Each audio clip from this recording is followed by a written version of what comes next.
Coba ceritakan bagaimana tanggal 8 sampai akhirnya saudara berangkat ke Jambi. Waktu itu tanggal 8 saya ada di kosan dan kebetulan baru bangun itu sekitar jam setengah 6 sore. Jam 7 malam lewat itu Bang Daden nelpon saya menanyakan, Reza kamu di mana katanya gitu. Saya bilang saya ada di kosan. Daden itu siapa? Daden itu setahu saya ajudan Pak FS. Oke, terus? Menanyakan kamu di mana? Saya di kosan Bang. Langsung beliau juga, Bang Daden juga sempat nanya, apakah kau ada megang senpi nggak Jah, katanya gitu. Bagaimana? Ada megang senpi atau tidak? Oh, oke.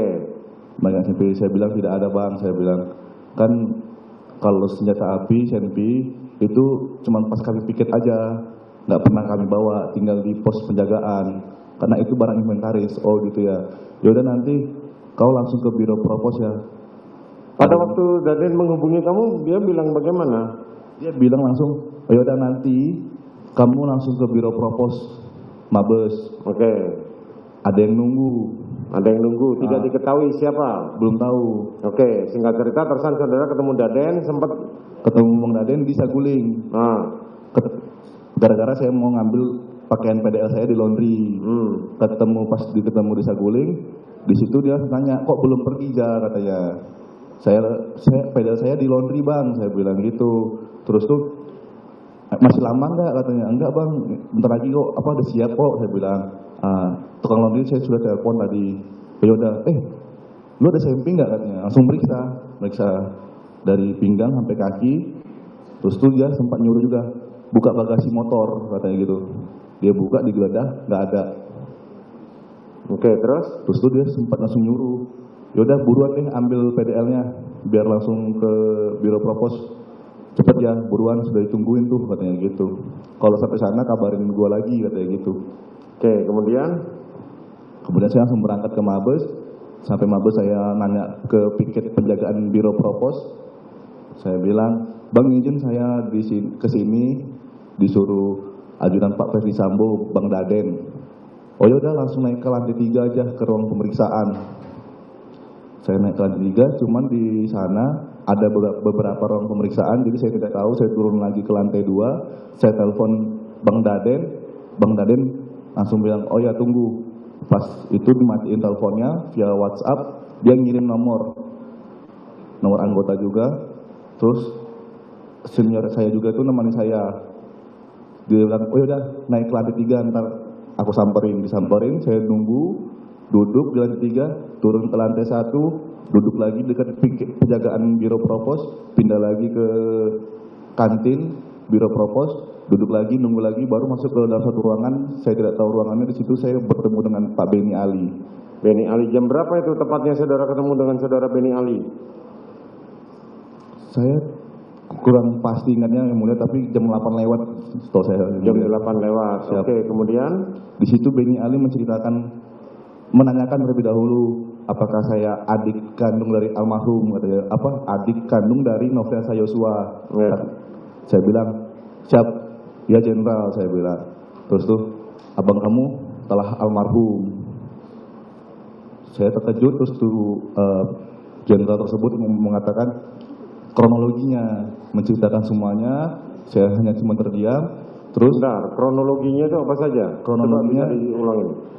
Dia menceritakan bahwa sepulangnya Ibu Putri dengan abang kamu Nofriansah Yosua dari Magelang menuju Jakarta, sesampainya di Jakarta, Ibu Putri naik ke atas ke rumah kediaman beristirahat, lalu abang kamu masuk ke dalam kamar ibu melakukan pelecehan seksual, terus tuh sempat melakukan pengancaman, ibu berteriak dan didengar oleh beberapa ajudan. Tetapi saat itu yang merespon adalah Richard. Mungkin abang kamu panik, keluar lari dari kamar Ibu Putri, sempat berpapasan dengan Richard, dan Richard sempat menanyakan, ada apa bang? Tapi abang kamu tidak merespon pertanyaan Richard, dia merespon dengan memberikan tembakan. Dan beruntungnya Richard bisa menghindar, lalu Richard membalas tembakan tersebut dan mengenai dada abang kamu, sehingga abang kamu sempoyongan, tidak karuan, menembak secara brutal, jatuh dan meninggal dunia. Oke, terus setelah saudara mendengarkan cerita itu, bagaimana respon saudara? Siap. Sedih, yang mulia. Sedih. Terus apa lagi yang disampaikan oleh Beni Ali?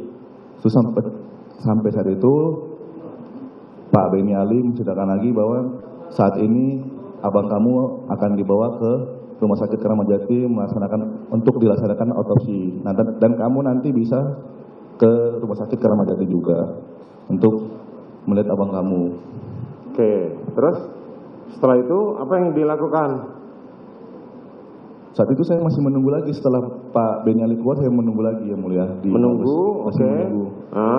Menunggu, lalu saya saat menunggu sekitar berapa menit, setengah jam mungkin, yang mulia, saya masuk dalam satu ruangan lagi, itu ada Pak Beni Ali lagi, ada Pak Sesro Propos, lalu ada Pak Hendra Kurniawan, ada Kayanma, dan ada Pak Leonardo Simatupang. Oke. Di ruangan tersebut Pak Beni Ali kembali lagi menceritakan kronologi yang sama waktu itu saat bertemu dengan saya berdua saja. Cerita yang sama tadi Cerita diulang yang sama. lagi? Siap. Oke, terus? Setelah dari situ saya keluar lagi dari ruangan itu, kembali ke ruangan yang awal saya bertemu dengan Pak Beni Ali, menunggu lagi sekitaran jam 11 lewat baru saya bisa berangkat ke Keramat Jati. Bersama siapa saudara berangkat ke Keramat Jati? Bersama Kayanma, didampingi Kayanma saya. Bersama dengan Kayanma Salim. Siap. Setelah itu sampai di Keramat Jati? Saya menunggu lagi sampai sekiranya pukul 03.20 pagi. Oh, sampai 03.20. Oke, terus? Saat itu itu saudara Salim masih mendampingi saudara? masih. Masih, terus? Saat itu saya meminta izin sama Kayanma saya bilang sebelum pukul 03.20 sebelum dokter forensik keluar dari ruangan, saya sempat minta izin sama Kayanma saya bilang, izin komandan, apakah saya boleh memakaikan pakaian almarhum yang terakhir kali? Coba kamu tanya sama propos yang bertanggung jawab di sini, katanya begitu, yang mengamankan sini. Terus tuh saya tunggu dokter forensik keluar, saya menanyakan sama dokter itu, beliau nanya, bapak adiknya almarhum ya? Benar dokter, saya adik kandungnya. Oh ya, ini otopsi baru selesai 20 menit yang lalu. Sekarang sedang dilakukan pembersihan terhadap luka-luka pada almarhum karena ada beberapa lubang bekas tembakan. Saat dokter itu berkata demikian, ada pangkat kombes yang menepuk bahu dokter tersebut. Saya lupa namanya, yang mulia. Terus tuh kombes tersebut mengatakan cukup dok, lalu menarik keluar dari pintu lobi. Mereka berdua mengobrol.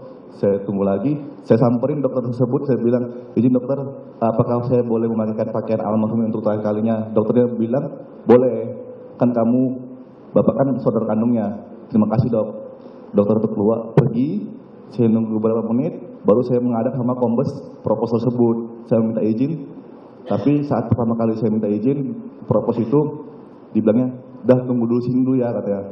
Beliau masuk, berapa lama saya kurang tahu, keluar lagi, saya minta izin lagi, masih belum diperbolehkan, karena alasannya katanya masih lagi disuntik formalin.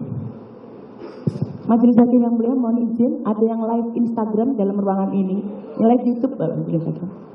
Mohon kepada teman-teman di sini, sesuai dengan ketentuan di KUHAP, setiap saksi dilarang saling berhubungan. Tolong jangan disiarkan secara live atau kami keluarkan dari sini. Untuk aparat keamanan dalam, tolong diperiksa semua. Siapa yang masih live, lanjutkan saudara saksi. Setelah Bapak Kombes itu bilang sedang disuntikan formalin, saya menunggu lagi.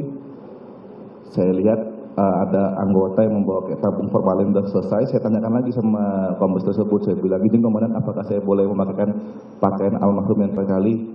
Tunggu sini ya. Beliau masuk. Nah, itu masuknya yang terakhir itu lumayan lama, yang mulia. Terus beliau keluar lagi. Saya tanyakan lagi, saya minta izin lagi. Izin komandan, apakah saya boleh? Saat itu dibilangnya, udah kamu tunggu sini aja. Itu celananya lagi dipakaikan. Itu yang bilang sampaikan begitu siapa? Kombes tersebut. Kombes tersebut yang saudara tidak tahu namanya. Siap. Oke, kemudian Itu lagi dipakaikan celananya, udah kamu tunggu sini aja. Bentar lagi selesai. Nah saat beliau ngomong begitu saya sedikit marah yang mulia. Saya bilang, saya kan adik kandungnya satu-satunya di sini komandan. Saya keluarga satu-satunya yang ada di Jakarta. Bahkan saya masuk untuk pakaikan almarhum yang terakhir kali ya komandan, saya bilang. Udah kamu tunggu sini aja. Izin komandan, saya ingin memakaikan pakaian almarhum yang terakhir kali.